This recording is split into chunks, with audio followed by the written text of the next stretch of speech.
Atlantic City, Fred. Can you believe it? Where's Fred? There he is. Freddie Garcia in the house. I was looking as we were doing the countdown. I'm going, where is this event taking place? And Thanks. I forget the name. I closed the page already, but it's like a venue of a little bit over 10,000 people. I'm struggling to believe they sold they'll get 10,000 people there, man. I mean, come on, man. This ain't the best card. Sorry to start this way, but I'm being really critical. It's the UFC. It's Atlantic City. I think they'll probably sell out. I think they'll sell out. Why not? It's not the best card, but it's not the worst card. I'm going to watch it. Probably. It's true. Chris Weidman's on it. Local guy, so yeah. Yeah, that's it. Weidman is from the area. He's fighting. He's a legend of the sport, former champion. He's on the main card. Erin Blanchfield, Manon Fiorot in the main event. The winner probably gets a flyweight title shot. That's a big fight. Vicente Luque against Joaquin Buckley. Interesting welterweight co-main event. And then we got some other fights. Verna Jandaroba, Lupi Godinez, Bill Algeo, Kyle Nelson. Yeah, it's not the most star-studded event here from the UFC, and I think that's because we're headed towards UFC 300. We're coming off UFC 299 and even UFC 298, which were events that were absolutely stacked. And these other cards have been kind of thin. Yeah, last 300. Last weekend, we had Namajunas and Ribas, which was, a decent main event. Still. Yeah. But the card itself was kind of thin. It kind of fell off after that. I mean, Blanchfield versus Fiorot is an excellent main event. I'm not going to complain about that. I would like a little more star power. Chris Weidman, yeah, I forgot about him. He's on the card, but I think he might lose, man. I don't know, man. I hope he doesn't lose. This might be his farewell fight at home, or we'll see. I mean, Chris Weidman is a star, but he's kind of a star past his prime. There's not a lot of stars that are kind of in the game hunting for title shots on this card outside of Fiorot and Blanchfield. And even then, I mean, that fight I just talked about, Rose Namajunas and Amanda Ribas, Rose won last weekend. So she's always a title contender, I think, right? Even though she's coming off a loss to Manon Fiorot, if, say, Erin Blanchfield beats Fiorot, who does the UFC do next for the winner of, I think is going to be Valentina and Grasso, the rematch, right? They're fighting again? Is that official? I'm not sure if it's official, but I think that's the plan. That's the fight they want to do. Yeah, because the last one ended in a draw. So I think you have to do it again, right? I think they are doing it again, which kind of puts the division in a weird spot. But I'm pretty sure... Oh, yeah, they're coaching the Ultimate Fighter against each other. Grasso and Shevchenko. So that's they're going to fight each other at the end. They are the two number one contenders. Grasso is the champion. Shevchenko is the former champion, number one contender. They're going to fight for the flyweight title. So right now, that division, we had a big fight in that division last weekend. We got another one main eventing a UFC card this weekend. But that division itself is kind of on standby because we haven't even started seeing Grasso and Shevchenko on the Ultimate Fighter. So we're going to have to wait until that season plays out and then they fight to figure out who is really, the champion. And then, so if Blanchfield wins, you make her face Rose right away. I think you're right. We have a clear number one contender. What if Fiorot wins? It's tougher since she already has a win against Rose, but does she want to be inactive for that long? Is anybody else in that division a contender? I mean, I would think that these are the top contenders. Blanchfield is the top contender. Rose Namajunas. I mean, if Fiorot can get through both of them, you would think, without a doubt, she would be the number one contender. But she would have to wait maybe a year. Like 10 months, yeah. A year, possibly, or more, to get a title shot. And I'm looking at the rankings right now. They've got Grasso the champ, Shevchenko ranked 1, Blanchfield 2, Fiorot 3, Macy Barber 4,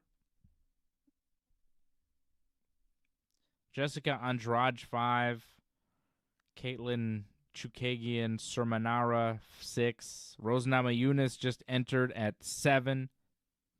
She was unranked before, only 7. She changed weight class. Yeah, that's it. So I don't know, man. Like, maybe Rose doesn't deserve right away a shot, another fight against Fiorot. Maybe Rose has to win another fight also before getting a title shot. Like Macy Barber versus Fiorot. Have they ever fought? I mean, that could make sense. Macy Barber's a decent fighter. But we'll see, man. Maybe Blanchfield wins and, it's a clearer path. But she would want to be active. I would hope she would want to be active. Whoever's the number one contender, they shouldn't be waiting 10 months to a year. That doesn't make sense. I think if Blanchfield wins, it is kind of easier. Because if Manon Fiorot wins, it's really hard to deny her a title shot, but she's going to have to wait for so long. You might have to have her fight Macy Barber or something like that. If Blanchfield wins, you could have her fight Rose Namajunas or Macy Barber or whoever. And then the winner of that could get a title shot. I think Barber's in the discussion too. She just picked up a good win recently, right? Who did she fight, Macy Barber? She looked good in her last fight. Do I mean maybe Barber? No, I mean Macy Barber, UFC fighter, 14-2, 25 years old. She just beat Caitlin Surmanara Chukagian in her last fight, UFC 299. That's a good win. That's a very good win. Her last loss back in 2021 to Alexa Grasso by decision in a 3-rounder. She's won 6 in a row. And like I said, she's just 25 years old, 14-2 record as a pro, has won 6 straight in the UFC, ranked 4th at 125 pounds. Macy Barber's in the discussion. It could be Macy Barber versus Rose Namajunas. But this fight this weekend is also kind of at play in the whole puzzle of the women's flyweight division, which is a division I like, Fred. I like the women's flyweight division. I feel like it is the best women's division. It has the most names, the best fights,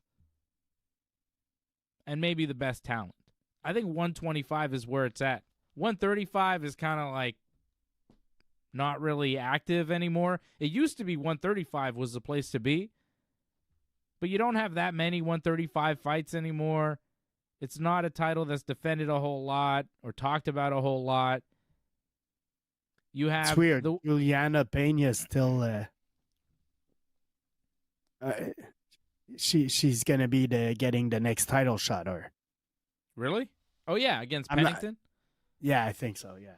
I could see that. Why not? Because that's the thing, they need a name. They need somebody that people have heard of. And Juliana Pena, according to the UFC's rankings, is ranked number 1, so it makes sense. But I like the 125 division. They have a lot of talent there. Definitely. There's more names that we know and that we think are contenders, whether it's Blanchfield, Fiorot, Barber. I mean, and even lower, like Chukagian, she lost, but she's a very solid fighter. And now with Rose in that division, it makes the top 7, 8 very interesting matchups to be made. And we have a main event this weekend, Manon Fiorot versus Erin Blanchfield. And it's too bad AJ is not here with us. I see my man Angelo Contagonis in the chat. Lior in the chat. He says he really missed Wrestling Uncensored last week. Well, Lior, we will be back tomorrow night. Don't you worry. We will be back with a super edition of Wrestling Uncensored. A lot of talk tomorrow about professional wrestling. The final boss laying the smacketh down on Cody Rhodes' candy ass on Monday night, brother, in the rain, looking majestic. My God, it was beautiful. What a piece of wrestling art that was on Monday night. Mwah. Terrific. The Rock is so good. God, I love wrestling. When wrestling is done right, it's so good. So good. We will talk about it tomorrow night, Lior. Don't you worry. There's a lot of wrestling to talk about, and I'm very excited. I saw all the wrestling. I'm ready to talk about it. I'm going to watch more wrestling tomorrow. I saw Dynamite. I saw Raw. I even watched Raw this week. We're getting down to WrestleMania season. I'm watching all of the Raw. It was okay. Some good points, though. CM Punk segment was very good. The Rock stuff, very good. Really good wrestling. But AJ is not here. And Johnny North wants to know where's AJ. And Angelo wants to know where's AJ. Everybody wants to know where's AJ. And I think AJ is undergoing a transformation. And he's not here tonight because he is transitioning into, how do we put this? He's going to have something that he doesn't have before. It's a tail. He's becoming the Easter Bunny. So we have to let AJ go and get ready for all of this and undergo his transition this weekend. So he won't be with us because he is transitioning into the Easter Bunny. I don't know what Fred thought I was talking about, but AJ is transitioning into the Easter Bunny this weekend, and we wish him all the best, and that's why he's not with us here tonight, because it's a long process. He's got to get the makeup right. He's got to get his carrots all ready and his eggs and his chocolate and everything. He's very busy. Happy Easter, by the way, to all our Easter celebrating friends. Happy Easter, Fred. Right back at you, man. Thanks. I don't really know Easter. I'm not like an Easter guy. I mean, I guess, I do an egg hunt for the kids, though. They like that. I'm a day off guy. Oh, I love days off. Days off are great. I like a nice long weekend. Nice Easter weekend. Sweet. So happy Easter weekend to all our viewers watching this evening. I know a lot of us finished our work week today, and we can kind of cruise for the rest of the week, hang out, relax, right? UFC on ABC. No, sorry, not UFC on ABC. We'll talk about that later. But the UFC in Atlantic City, no AJ for it, which is disappointing because he loves Manon Fiorot. Any chance he gets, he will talk about Manon Fiorot and how she's the best and how she will never lose and how she will be the next champion and how she's so impressive. And he told everybody from the beginning that she was great and she was the best and this and that, and he discovered her and all of this. And you should have programmed AI AJ to say all those things. Yeah. Hey, it Dave, would have looked real. I told you, Manon Fiorot. I told everybody, AJ. I don't know. I don't do a great AJ impression. AJ here. I am very sorry, Dave and Fred. I am also much younger than the real AJ. We need AI AJ to say more than that, though. I need to be able to have a conversation with AI AJ. Can we rig that up? Can we ask AI AJ to sell us on Manon Fiorot winning her fight? Yeah. Can AI AJ say something about how Manon Fiorot is the future of the UFC and she will definitely beat who's she fighting? Erin Blanchfield this weekend? How about that? Can we talk about that? AI AJ. So he and the thing is with him talking about how she's gonna win and how she's the best, he's been correct. She has won all of her fights in the UFC. She's actually won 11 straight fights as a professional. She dropped her first ever fight by split decision and has won each and every fight since. And of course, we were very impressed by Manon Fiorot the first time we saw her, and this is why AJ likes to take credit. It was a fight that I saw as well, but I'm not going to take credit because I'm not AJ.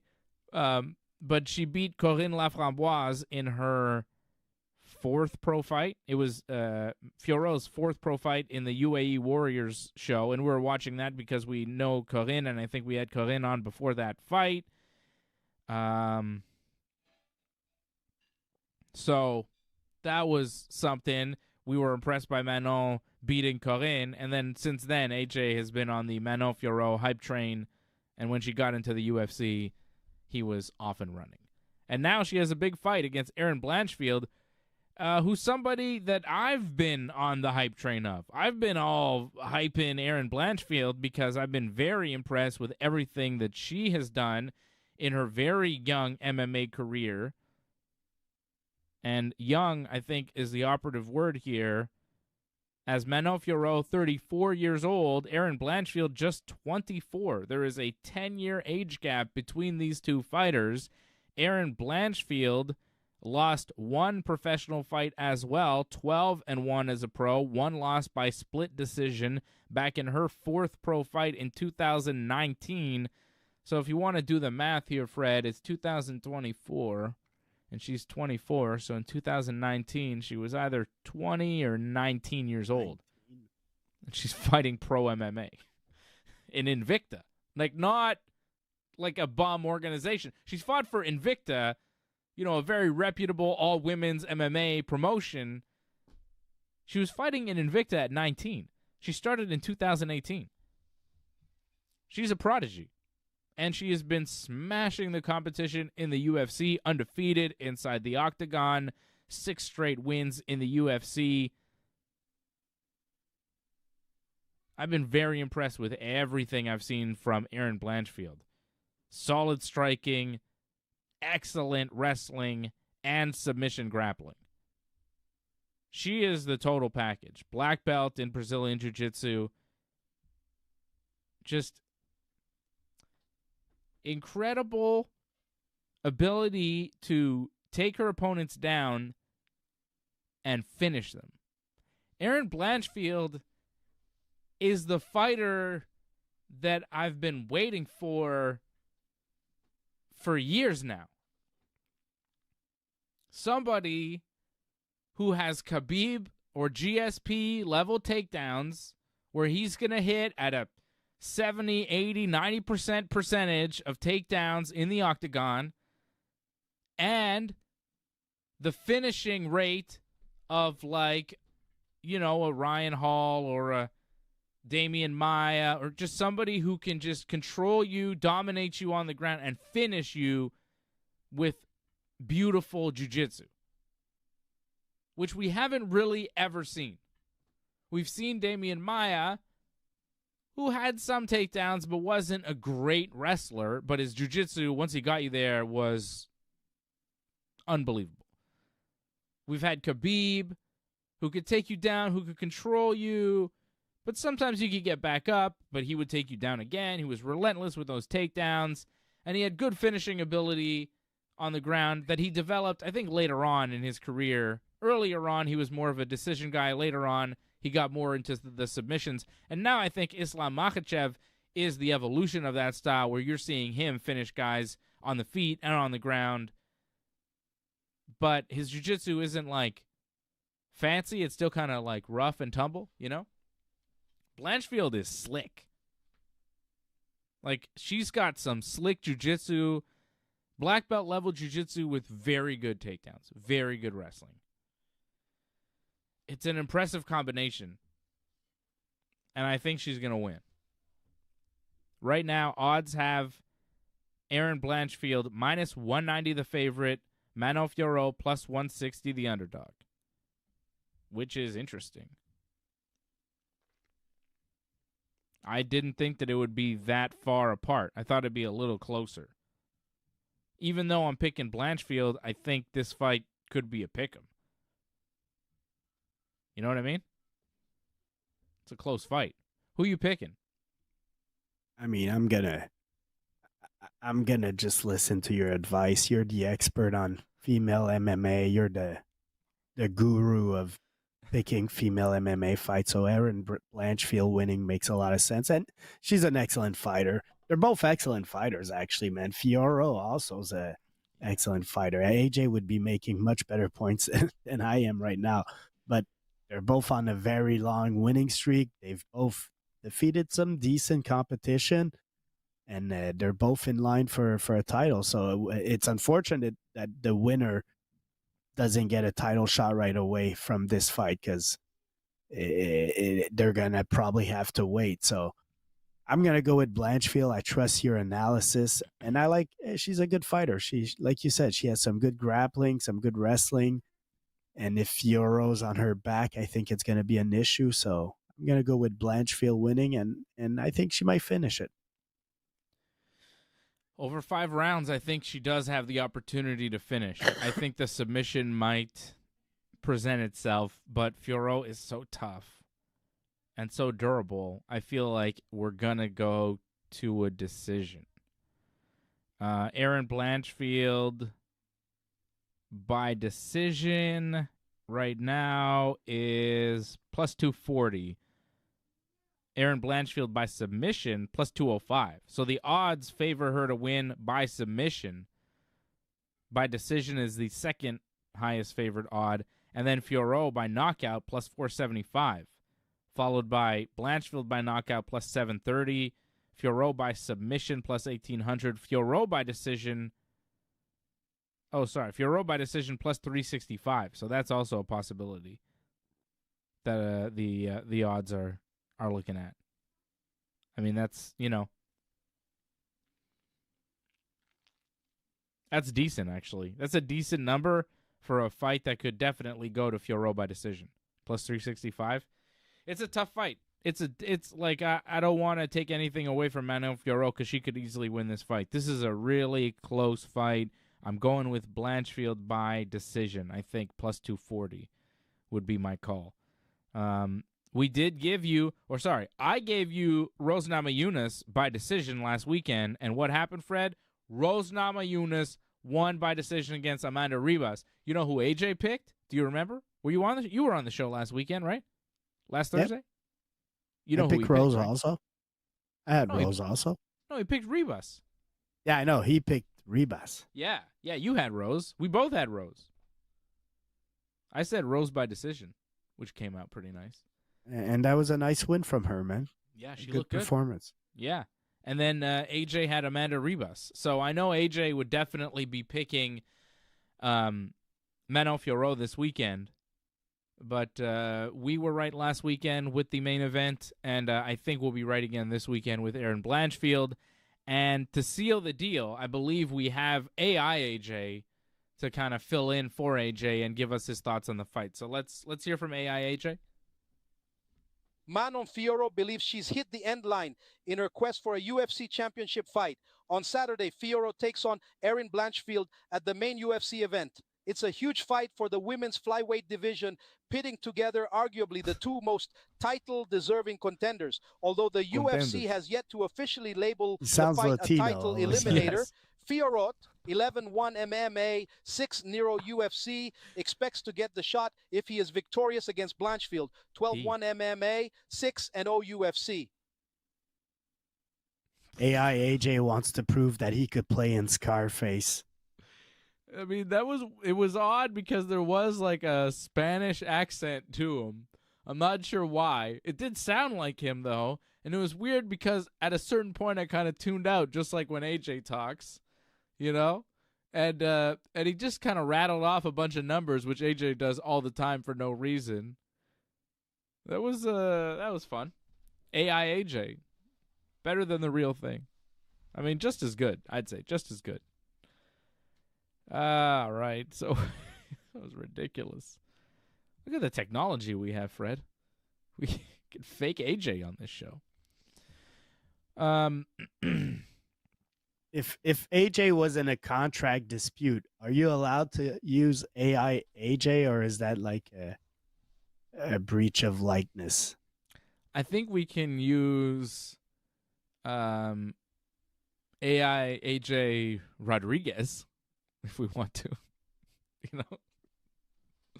which is who we just heard from, I think. That wasn't AI AJ D'Alessio. That was something else. That was AI AJ Garcia, I don't know what's going on there. That was somebody else. I think we own him, and I think we own AJ DeLessio too, for all intents and purposes, for merchandise, for It was AJ everything. Alonso, not AJ DeLessio. Yeah, whoever that was, but we own AJ DeLessio. You own it too, Fred. It's in the contract. AJ signed over all of his likenesses, everything, in perpetuity, which means forever. So you and I own it. You have a piece. You're in the deal. We're doing great. We're going to sell AJ t-shirts. The real kick is when he dies. Then we really cash in. So we might want to pull a old Michael Jackson scenario and just kind of get him the right doctors, if you know what I mean. I'm not saying they did that to Michael or Prince or anything, but, you know, some artists outlive their value, and then they start spending their money that they've made, and other people could spend that money, and they, you know. Who's going to spend Diddy's money? Who's going to spend Diddy's money? His lawyers? Hopefully his victims. Yeah. Hopefully the victims of P. Diddler.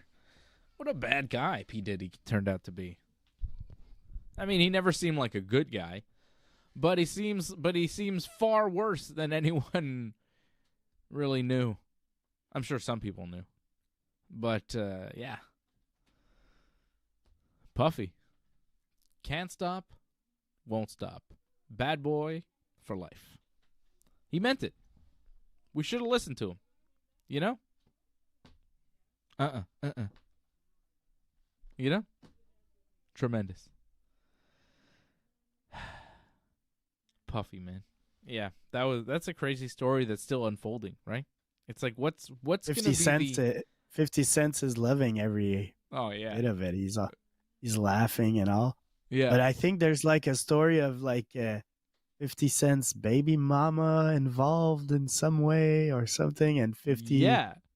Well, somebody 50 just called her like a sex worker. Yeah, well, that's basically what is being alleged in a lawsuit, that this woman who 50 Cent had a child with has been working as a full-time paid sex worker for Puffy, that he keeps them on staff. And he has cameras in every room and everything. Puffy's a weird dude, man. Puffy's on some Jeffrey Epstein stuff, I think. Puffy's on some R. Kelly, crazy. Is he going to get Jeffrey Epstein? Will he not kill himself? Yo, that would be crazy. There's probably a lot of people right now nervous of what Puffy could say. Because, there's a lot of other celebrities that partake in his debauchery, so there's some people that probably would like Puffy to get Epstein. Yeah. I don't know what the end of that story is going to be. I'm just watching and going, whoa. Oh my God. It's crazy, and you're not sure what to believe because nothing has been right? It's all kind of allegations at this point. Nothing has been actually proven in a court of law. He's not been to court. Nothing has, You know what I'm saying? Nothing. So where there's so much smoke, there is fire. But that's not how the legal system works. It works. I know. That's not how it works. But yeah, when his houses are getting raided, when two different houses in Miami and Los Angeles are getting raided at the same time by the federal government, you go, whoa, this just hit a different level. This isn't a civil suit anymore. This is something else. Puffy could wind up in jail. And then what do they find out? What do they find out when they get Puffy in a room? What does he start to say? Are they ready for what Puffy would say? Because Puffy's been around and known everybody forever. There's pictures of Puffy with everybody. So, how does that all work out? And then, where's Keefy D right now? And, did Puffy pay off people that killed Tupac? Are we going to find out any, like, is that part of it? I watched a documentary once. It was the police officer that investigated all that. And Russell he Poole? described, I think so. I'm not sure. A white guy it was. Yeah, But Russell Poole, I think. he described his theory, and I thought it made a lot of sense where he said, like, Puffy maybe opened his mouth that he wanted to put a bounty, and then the bounty got done, and then Puffy had to pay for that bounty because you can't just like talk like that for nothing. So in the end, that puts you involved in a murder case, man. But hey, they never were able to prove any of that. No, but there was crazy world. There was that rumor where Puffy was like, you know, talking, drinking, saying, "Oh, I hate those guys. I'd pay $100,000 to kill Tupac." But if you say that around the wrong people, they might take you seriously. So then when they get into, if you're drunk, that's it. But but whatever. Say you get into an altercation with Tupac, and he attacks you in, let's say, a casino. And let's say, for example, you then hunt him down in your car, find him on a Las Vegas street, and gun him down and murder him. And then you decide, well, I've just done this. I need to hide. I need some money. I was around Puff a couple months ago, and he said, $100,000. I'm going to go collect all my money. You go to Puffy, and you go, "Hey, Puffy, give me some money." And he's like, "What are you talking about?" Well, Puffy, listen, give me some money or somebody close to you is going to wind up in trouble. Who knows? But there are a lot of rumors like that are out there. Yeah, but if you that policeman, I remember his theory was more that I think the biggie was actually a retaliation from people around Suge Knight and all that. Yeah. Like because Suge believed Puffy had him killed. Suge believed it was a contract. But that's not what really happened. I don't think it was a contract. No. Like I say, I think Puffy talked too much. I'm just speculating, but imagine he's drunk in a party and somebody's like, "I'm going to do it." And he's like, "I'll pay you. And the guy ends up doing it. And then like, this fucking bad guy that just killed somebody expects me to pay him. So I might as well pay him. Yeah. I that's pretty much what I understood from the theory of the cop that investigated the whole issue. Yeah. And then that same cop was saying that the people on Suge Knight's side wanted revenge, and they actually put a hit on Biggie. That's a little bit of the... Yeah, and sometimes it's not really about who did it and why, but just how it looks, the perception of it too, right? Because it seems like, to me, what happened was Tupac was told by one of his friends, "Hey, there's that guy who beat me up in a mall or whatever a few days ago. He took a death row chain. Oh, that guy, yes, that's Orlando Anderson. He's in the Crips." Tupac goes, attacks him, beats him down in the casino, and then Orlando Anderson goes, and this is documented in a documentary with Keefe D, who was his uncle. They go with some other guys in a car, they get a gun, and they find Tupac, and they shoot Tupac, and they kill him. And that was why, really, Tupac was killed. But also, they were kind of given the okay by Puffy and kind of given the say-so by Puffy, because Puffy was also using Crips as security when he was in L.A. doing business, because, Suge Knight was a member of the Bloods, and he was heavy with Death Row and that whole scene, and they needed some kind of counter. They weren't going to get help from the Bloods, so they needed the Crips there when they were there because they were from New York, and they needed a pass to go to certain places because it was dangerous. It's a bad scene. Crazy and now world. Puffy, how's this all going to wind up for Puffy, who's been involved in so many things throughout the years? It's crazy. MMA, Fred. What are we talking about? You want to do a parlay? You got a parlay for this card? Oh man, it's kind of hard, man. Yeah, I know. I think so. You see, the co-main event is actually kind of interesting, and I think I'm leaning towards. I like Buckley, man. I think he's a good. I like Luke also, but I'm gonna put Buckley on my parlay with Blanchfield, and I think Bruno Silva's gonna win, but I don't like the odds, so I'm just gonna keep it with Joachim Buckley and Erin Blanchfield. Okay. It's an interesting pick. I'm gonna go with a similar parlay, but I'm gonna go the other way and give you Erin Blanchfield and Vicente Luque. I think Luque pulls this one off. And that would be, hold on, I can show you the parlay. You know, Fred, our parlays pay out exactly the same because the Vicente Luque Joaquin Buckley fight is a pick'em. And we're both giving you 2 fight parlays that pay out exactly the same. It is identical. Over at bet99.com. So it really doesn't matter who you go with. Go with what you believe, or go with who you believe, Fred or Dave, on the co-main event of this card. I also like Andre Petrosky as a solo bet. Let me show you the parlay that we're doing here. Whoa, yes, of course. Of course, remember. Always remember. Never forget. Oh, what happened to my parlay? Oh, Fred.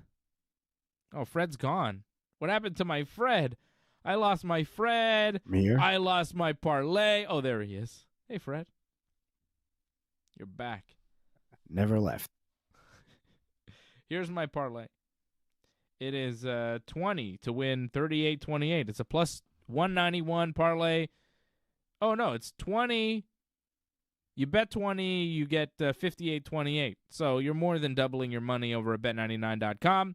It's Vicente Luque and Erin Blanchfield. And I could give you Fred's parlay here. It'll pay out exactly the same. Erin Blanchfield and Joaquin Buckley, 20, will get you 58-28 over at bet99.com. It's a pick'em fight in the co-main event. I also like Andre Petrovsky. Let's take a look at Andre Petrovsky up here in the prelims.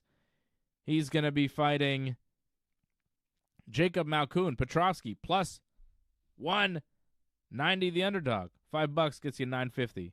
$10 gets you $19. You know what I'm saying? The more you bet, the more you make. That's how gambling works, people. But then you could also lose. So bet responsibly. I also like Bruno Silva to beat Chris Weidman, but minus 245. I don't know. I also don't like the odds on that one, Fred. But yeah, I would go for one underdog pick. I like Andre Petrosky at plus 190. And that is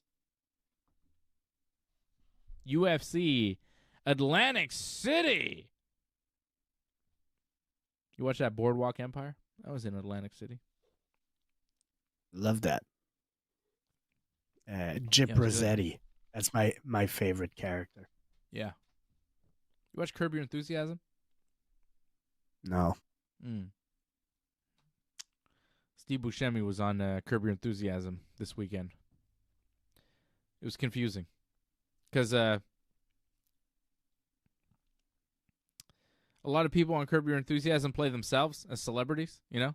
And I couldn't tell at first. I was like, is he playing himself or is he playing a character? And it turned out he was playing a character. And it was weird because I was like, just play yourself. The character made sense, though. I mean, it was about a colostomy bag. It was a whole thing. But they have so many celebrities playing themselves. It's kind of confusing when they have like a big celebrity star. You're like, what are you doing? Yeah, Conan was I've on never the same watched, episode. That's right, actually. Leor.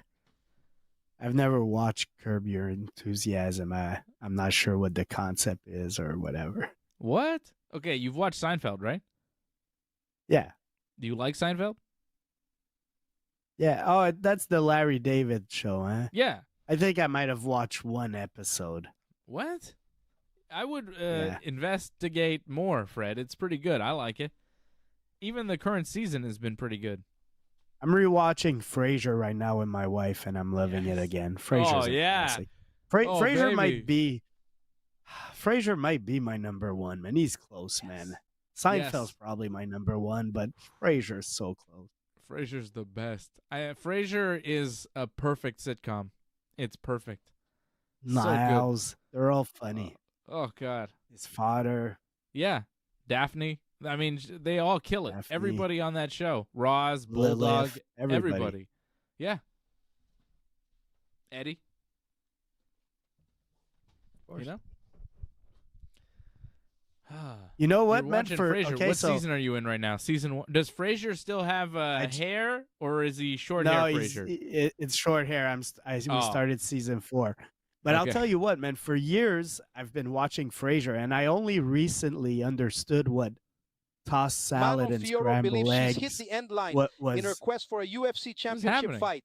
On Saturday, Fiorot takes on Erin Blanchfield at the main UFC event. It's a huge fight for the women's Talking about Frasier. Flyweight division. AJ interrupting again. So, yeah, I recently understood what tossed salad and scrambled eggs was referencing to.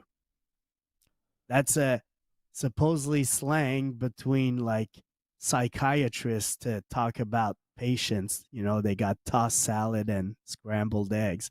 He's talking about their brains. Oh. It took me a year, but supposedly it's some lingo between psychiatrists where a bunch of snobs will refer to their patients in that way. I had no idea. Which kind of makes sense, man. Now you see, now it puts the whole song in a different way. Yeah. In different light. Yeah. It's pretty good. You ever had sherry? What's that? They're always drinking it on Frasier. Sherry Niles. You know, he's always offering them a sherry. Oh. It's what they drink. I never had that. I don't know what that is. I'm not sure what that is. They love it. Probably too expensive for me. Oh, Frasier. Go eat at Le Cigare Volant. You know? Such a beautiful apartment. Oh, yeah. Can we say that Frasier has the best apartment of all sitcoms? Shut up, AJ. Yeah. Fred's talking here, AJ. Only talk when I tell you to talk. Frasier has the best apartment of any sitcom. Frasier's got the best setup. Here's my parlay. On the prelims, I pick every underdog to win. Good for you. I don't think that's going to happen. Yeah, best sitcom apartment? Yeah, maybe Frasier. It was nice. It was nice. Can't argue with you. I do very much love Frasier, though, too, Fred. I'm glad that you share the love for Frasier. I watch Frasier all the time. My daughter, who's going to be 2 in a couple weeks, also loves Frasier. She wants to watch Frasier. She asked for Frasier. She likes it. It's pretty funny. Okay, what else is happening in the world of MMA? We've got a big fight announced from Dana White, a big card, UFC on ABC in Saudi Arabia, June 22nd. UFC going to Saudi Arabia for the first time, going with a massive fight in the main event, Khamzat Chimaev versus Robert Whittaker. This is the fight we've been waiting to see for Khamzat Chimaev, a legitimate test with a top 3 opponent. Top 5, top 3, whatever. We're looking for the elite of the elite at middleweight for Khamzat to see what he's about, to see what this undefeated smashing machine can do. 29 years old, 13-0, just beat Kamaru Usman. Can he get through Robert Whittaker, who just had an impressive performance over Paulo Costa in his last outing at UFC 298? So I think this fight is huge and perfect for what the middleweight division needs right now. We have Dricus du Plessis as the champion. There are rumors that he will be fighting Israel Adesanya at UFC 305. I think that's very likely. I think Sean Strickland's still in the mix because that fight with Dricus was so close and he beat Adesanya. So I don't think you can count Strickland out. And then here comes Robert Whittaker, who's still a contender, and Khamzat Chimaev, who, if he beats Whittaker, could be the number 1 contender. But there are guys in the way, like I mentioned, Strickland, Whittaker, Adesanya, and, of course, the champion right now, 185, Dricus du Plessis. I wonder if Dricus survives Adesanya. I wonder if Khamzat beats Whittaker. I wonder who the UFC puts against Sean Strickland. What's next at middleweight? The middleweight division right now is bubbling. There are big fights about to happen and big fights just getting made.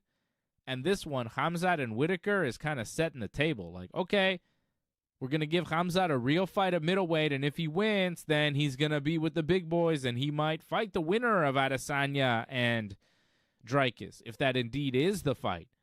Or maybe it isn't, and if Khamzat wins, he just goes in there against Dricus in July or August and fights him. Which could be crazy, but you never know. I think unlikely. I think it's probably going to be Adesanya, and I think Whittaker or Khamzat could be next for the winner of that fight. But Strickland is also out there. Big fight. Who you got, Whittaker or Khamzat? It's hard to pick against Khamzat right now. No, it's not that hard. I got Whittaker. Ooh, I mean, come on, man. Whittaker he just defeated you just said it. Paulo Costa. I got a blank. Who did? Yeah, Paulo Costa, and it wasn't that close. Like he defeated him very well, dominated that fight. And other than those Adesanya fights, and he lost to Dricus. But I mean, those are the top guys of the division, man. And Chimaev, like, he's been nurtured a little bit. Like they haven't given him. He fought Usman his last fight, who's not a real middleweight. He's off for a year, always, things like that. So I don't know, man. I feel pretty confident in my pick. I'm gonna go with Whittaker. And if anything, this is the time for Chimaev to prove it, man, and jump on the opportunity. You defeat Whittaker, you're definitely a contender. And if Whittaker defeats Chimaev, well, he's going to kill the hype, and that's also going to help his stock. So I got Whittaker. I'm feeling pretty confident. Huge fight. In Saudi Arabia, though. Khamzat's not losing in Saudi Arabia. I don't think so. I like it, though. I like you're going with Whittaker. I'm going with Khamzat because he's just been this unstoppable force, and I don't think Whittaker's going to be able to stop him. I think Khamzat's going to put his lights out. I think he's going to knock him out. We've seen Whittaker knocked out before. We've never even seen Khamzat lose. I think he knocks him out. Khamzat's he's a smashing machine. And the rest of that card is pretty good, too. UFC putting up a solid card in Saudi Arabia. They get Kelvin Gastelum against Daniel Rodriguez, Sergey Pavlovich against Alexander Volkov, Johnny Walker against Volkan Ozdemir, and Sharabulit Magomedov against Ihor Potieria, and Nasrat Hakparas and Jared Gordon. So some big fights coming up in Saudi Arabia in Riyadh, June 22nd. Whittaker and Khamzat, and Sergey and Volkov. Walker and Ozdemir, too, is kind of a fun fight. It's not bad. And people like that Sharabulit guy. Dagestan, 12-0, looking impressive. He could be a contender at middleweight. Just beat Bruno Silva in his last fight. How old is this guy? 29, 12-0. He could be another one. He could be a problem for Khamzat in 6 months to a year, you know? It's a good division, middleweight. So that's Saudi Arabia coming up for the UFC. We also saw Brandon Moreno announce that he's stepping away from MMA for a bit. He didn't say retirement, but he said, like, it's not fun anymore. I'm going to take time, living life regular, and then we'll see. He's 30 years old. He's been fighting pro since 2011. It's a long time. It's a 13-year fight career. It's a while, you know? And he's coming off 2 straight decision losses, split decision losses that he feel like went his way. That he did everything he could, but the fight, you know, the judges didn't give it to him. I think he's frustrated. He's putting in a lot of work over a lot of years, and if one judge scores it the other way, he's the world champion. That loss to Pantoja in the title fight, split decision, close fight. He lost close decisions to Figueiredo. He lost a close decision to Royval in his last one. Like, I get it. He lost in Mexico City. It was supposed to be his night, and he lost a split decision back in February, and now in March, less than a month later, he's like, I'm going to step away. I think he'll be back. I just think mentally he needs a break. I feel for him, though. I hope he's all right. That's the thing to do. If you're not mentally in it, man, MMA is not the sport to go halfway. You know, you got to be 100% committed. Yeah. Fred, let me ask you something. Do you think Dustin Poirier should be next for Islam Makhachev, or should it be Charles Oliveira? Doesn't Oliveira have a fight coming up? Good question. Or maybe no. Yes, I think he's fighting. But, isn't he fighting at UFC 300? Yeah, he's fighting at 300. Mm-hmm. Who is he fighting? Arman Sarukian.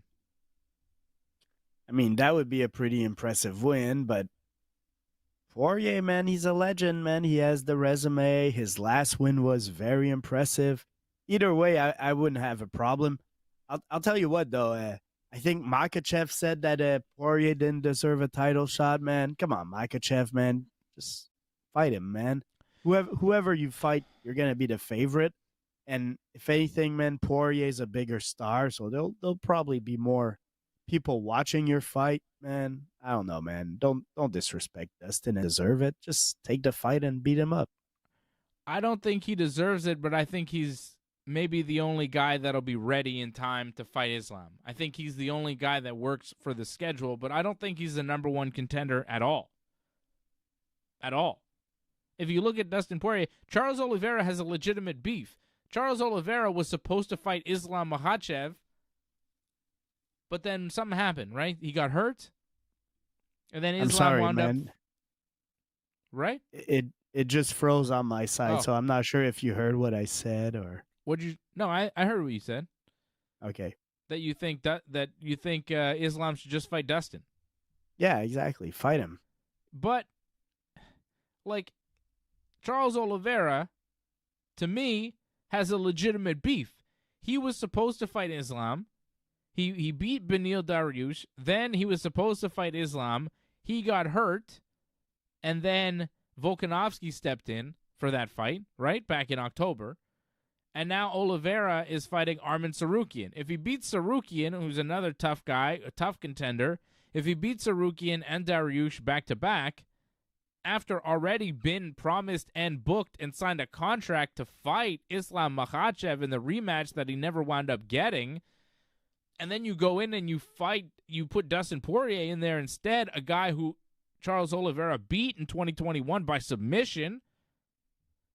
When he was champion, Charles defended the title against Poirier. Now you're going to throw Poirier in there again? I think Charles has a legitimate beef. Also, Justin Gaethje just knocked out Dustin Poirier. How come Justin Gaethje doesn't get the title shot if he beats Max Holloway? I feel like Gaethje and Oliveira, with wins in 2 weeks' time at UFC 300, should be far and away considered above Dustin Poirier for the next lightweight title shot. Because they beat him. I mean, like I say, I don't care who gets the title shot. I'm just saying if Poirier gets it, man, don't hate on the man. He's a legend, man. Give him his shot. But yeah, you're probably right. Oliveira would be the number one choice that makes the most sense, especially a win against Sakurian is very impressive. Mm-hmm. Like winning against Benoit Saint Denis is a nice win, but I don't think Benoit Saint Denis was that high on the ranking, not as high as Sakurian. And Gaethje, also could make a case for himself, man. A lot of it will probably have to do with who's available for when they want to do this. But yeah, I got no problem with either of the 3 fights, man. Just have me. I just want to see Islam active. I think Oliveira should be the guy. He's the number 1 ranked guy. He's got wins over Gaethje, Poirier, and if he beats Sarukian, he would have wins over the number 2, 3, and 4 ranked guys. As the number 1 guy, Gaethje is 2, Poirier is 3, and Sarukian is ranked 4. Charles has beat Gaethje and Poirier, and he's going to fight Sarukian, and I think he's going to beat Sarukian. So I think Charles should be next for Islam Makhachev, but we'll see. We'll see what the UFC does, because I think the Poirier fight probably sells better. Because the thing is, with the Poirier fight, Islam hasn't beat him. Islam has beat Charles, right? So that's kind of tough. It's maybe a tougher sell as a pay-per-view to put Charles in there, even though contender-wise, he probably deserves it, especially if he beats Sarukian. But because he already lost to Islam, Gaethje and Poirier are fresher matchups. I think if I'm the UFC, if Justin Gaethje beats Max Holloway at UFC 300, he wins the BMF title that you're putting up in this fight, you give him the title shot against Islam Makhachev without a doubt. I think it's Gaethje. Above Oliveira, above Poirier, because of the name, the schedule, the fight, the fresh matchup. I think everything kind of leads to Justin Gaethje, and I hope the UFC goes in that direction. Because I think Gaethje and Islam would be a pretty sick fight. I think Gaethje actually has the wrestling to be more of a problem for Islam than Dustin or Charles would be. Having said that, I think we were saying the same thing when Gaethje fought Khabib, and we all know how that went. Not really so good for Gaethje. So, I don't think anybody beats Islam. I mean, I'm not picking any of these guys to beat Islam. From number 1 to number 15, nobody's beating Islam Makhachev anytime soon. So, it doesn't really matter who they throw at him, right? It's kind of a moot point. It's like, meh.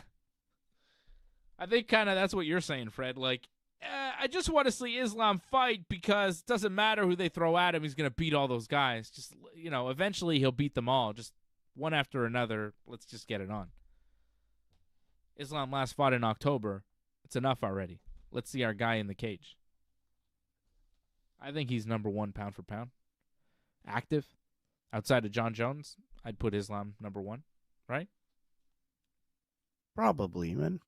Tell you what, man, right now I'm on the Alex Pereira bandwagon. I can't wait for his fight against Jamal Hill in 2-3 weeks.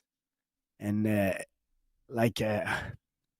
trying to remember some of the crazy stats I've seen of Alex Pereira, but he's defeated a bunch of former champions. He's just a killer. He's on a roll, and what he's done in this short time is legendary, and that puts him as one of the top of all time. Even I'll go as far as saying so. Alex Pereira, if he could beat Jamal Hill, that would be another great win to add to his resume. Another former champion that he would beat. Makhachev definitely is in the discussion for pound king. He might be number 1. I'm big on Pereira right now. What if Pereira, just for argument's sake, Fred, loses to Jamal Hill? Say he gets knocked out at UFC 300, right? And then at 36 years old, with a 9-3 pro record, decides it's enough and retires, which he could do, which wouldn't be a stupid move. At 36, you get knocked out, it's like, all right, man, what do you have left to prove? You're a 2-weight champion, like, what are you going to do? If he does that, how do you think he's remembered? Because the window in the UFC was very short. He really didn't fight in the UFC for that long. He had some impressive performances, but say he loses to Jamal Hill I wonder how he's remembered in 5-10 years' time. Do people even remember him? Because his reign and his time on top was so short, and there were a couple losses in there, like to Adesanya. There's one loss to Adesanya, and there could be a loss to Jamal Hill, but we'll see there. But he does lose. Like, how do you think he's remembered? Like, how important do you think that fight is for his legacy? Because I think it's very important. Because if he beats Jamal Hill, he goes on. He's the champion. He's got a reign. He's defended the title. He's never defended a UFC title, right? He won the UFC middleweight title, lost the UFC middleweight title. He's now won the UFC light heavyweight title, has not yet defended it. If he can't defend a championship, I don't know if he's remembered that fondly, that legendarily. But if he can beat Jamal Hill, defend once, twice, 3 times, then it's a whole other deal. I think he's definitely going to be remembered no matter what. I'm going to say, like, there might be a couple of young kids that have no respect for their elders that don't respect him, but the guy is a champion in 2 divisions. And if you look he's had 1, 2, 3, 4, 5, 6, 7 fights in the UFC, and 5 of them are against guys that have held a title at some point. Yuri, Yan, Israel again, Sean Strickland. So, like, this guy has been fighting the top of the top, and he's winning, and he's been the champ in 2 division. Like, yeah, it's maybe a little bit unprecedented that, let's say he only has like 8 or 9 fights in his UFC career. Can he be a Hall of Famer with 8 or 9 fights? I say definitely, man. With what he's been doing in those 8 or 9 fights, man, he's definitely a Hall of Famer. He's definitely a legend. I don't know. I appreciate Alex Pereira a lot. I do too, but I don't think he's even top 5 double champions in UFC. Let me explain. The body of work, the legendary status, the length of career. I think there are other doubleweight champions that are greater and George. More... Okay, BJ Penn. George, BJ, Daniel Cormier, John Jones. Okay. Conor McGregor. I mean, Conor McGregor's a stretch because he never defended the title either. The same thing that you're holding up against it. I'm just saying, if Pereira can't defend the title, then he also hasn't defended the title like Conor. So what, you name 5 guys? Can you name a 6th guy? Because if Pereira's number 6, it's not that bad. There haven't been that many 2-weight champions in the UFC. Exactly, man. Give him his respect, man. I am giving him his respect. I'm just saying I would give those other guys. He's better than Randy Couture. Randy's another, yeah. Well, is he though? Randy's like a pioneer, man. Randy's like a 500 fighter in his career, man. A little bit over. Yeah, no, I don't disagree. I would say he's greater than Randy Couture. But it's different. Yeah. Are those all the double? Amanda Nunes greater than, Amanda Nunes, what she accomplished? Come on, man. The wins that she has in her career. This discussion is all happening under your speculation that he's going to lose. That's right. And retire, which is not going to happen, man. No, probably not. He's got at least 5, 6, maybe 10 more fights in front of him. If he does lose, that's the discussion. It's like Pereira, yeah, he's good and all, but like he wasn't George or Conor or DC or John Jones or Nunes. Like, he's cool, double champ, but he's not going to be in the double champ super Hall of Fame discussion. Like, it's cool, but he's got to win is what I'm saying. I think the win against Jamal Hill is very, very important for the legacy. Because I think if he wins, then he could surpass at least Conor on that list because he could at least defend a championship. I mean, not selling pay-per-views like Conor, but defending belts, to me, means something. So I just think that it's an important fight for him, and I'm excited about the fight too. And I think he is going to win. I think I'm going to pick him to win. I just think he really needs to win. Like, for the legacy of Pereira, I think it's a very important fight. I'm looking forward to it. UFC 300 coming up in just a couple of weeks. We got UFC this Saturday. UFC next Saturday is back in Vegas. We got Brendan Allen versus Chris Curtis, but nobody's going to be watching that because it's WrestleMania Night 1. And then the following weekend, April 13th, UFC 300. And if you're in Montreal like I am, on the following Monday after UFC 300, April the 15th, Monday Night Raw in Montreal, brother. I got my tickets. I'll be at Raw Monday, April 15th, live at the Bell Center in Montreal. It's going to be great. And there'll be way more people at Raw than there were at Dynamite last night in Quebec City. Looked like they had about 600 people there. It's pretty empty.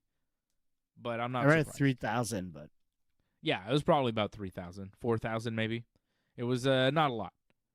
It was not a surprise. We'll talk about it tomorrow night on Wrestling Uncensored when I'll be back tomorrow, 10 p.m. Eastern Time, right after SmackDown.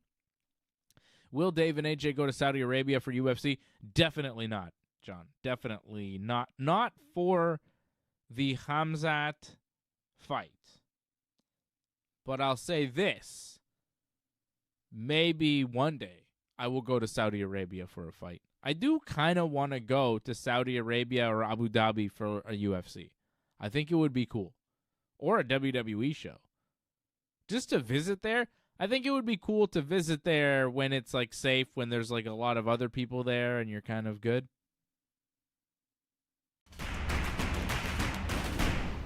Let's go! What just happened? I'm not sure, man. There's weird stuff happening today. Is there weird stuff happening? What the hell just happened?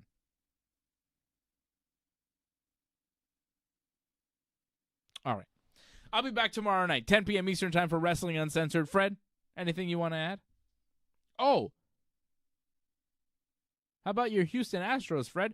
They sure did suck today, losing to the fantastic New York Yankees. The Yankees come back and win 5-4 today in Houston. Opening day, the Yankees win. Good for them. Yankees win 5-4 in Houston, powered by some brilliant defense in the outfield from Alex Verdugo and Juan Soto, two offseason pickups for the Yankees who looked amazing today. Verdugo with a just fantastic over the back catch in left in the 8th inning, and then Juan Soto throwing out the tying run at the plate with an absolute cannon to Jose Trevino, who made a perfect tag that was challenged and challenge denied for the Houston Astros. The call stood. He was out at the plate, and the Yankees walked away 1-0 so far in the 2024 Major League season, beating the Astros in Houston. And I think the Yankees, after watching them today, have the best outfield in Major League Baseball. In every aspect of the game, hitting, fielding, they have the number one outfield in all of baseball. I challenge any outfield, any team, to put up the numbers, to put up the production, the defense, the offense that we're going to see this year from the outfield of Verdugo, Judge, and Soto. They looked amazing out there today. It was very exciting.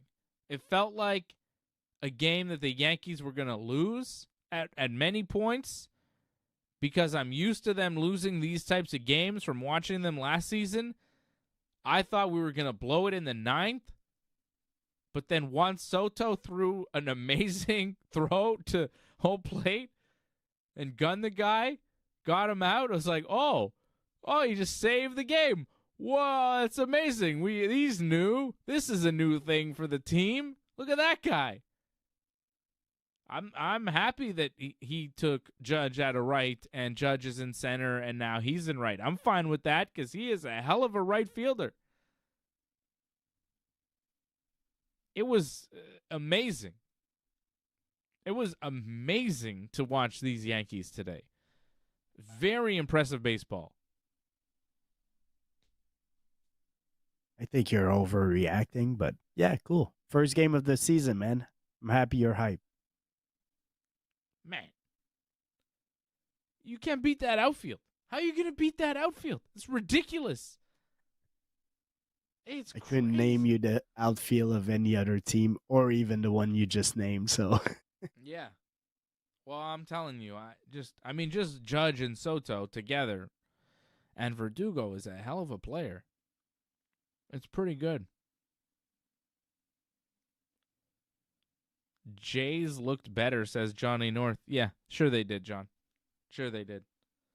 Yankees just beat the Astros in Houston. I don't care that the Jays beat the Rays. It means nothing to me. The Jays will suck this year. That's a prediction and a spoiler. I'll be back tomorrow. Everybody's like, oh, it's just the first game of the season. Oh, the Blue Jays. Who cares about the Blue Jays? Fuck the Blue Jays. It's only game 1 of 162. Yeah, and you know what? The Yankees have won 100% of their games. Batting 1,000 so far, Angelo. So good luck. I don't know what your team is, but I can assure you that they suck compared to the Yankees. And that's it. I'll be back tomorrow. Thanks for watching. Thanks to the members, Angelo, Leor, everybody supporting the channel. Appreciate it. Over at join.ringsidereport.net. I'll be back tomorrow night to talk pro wrestling with Johnny North right here on the Ringside Report Network. Thanks for sticking with us to the end. We would really appreciate it if you could help us spread the word. Please share this episode on whichever social media platform you use. Add a comment below and consider reviewing us on Apple Podcasts. We are an audience-supported network, so consider becoming a recurring supporter at membership.ringsidereport.net. Check out our website at ringsidereport.net. Hope to see you again next time.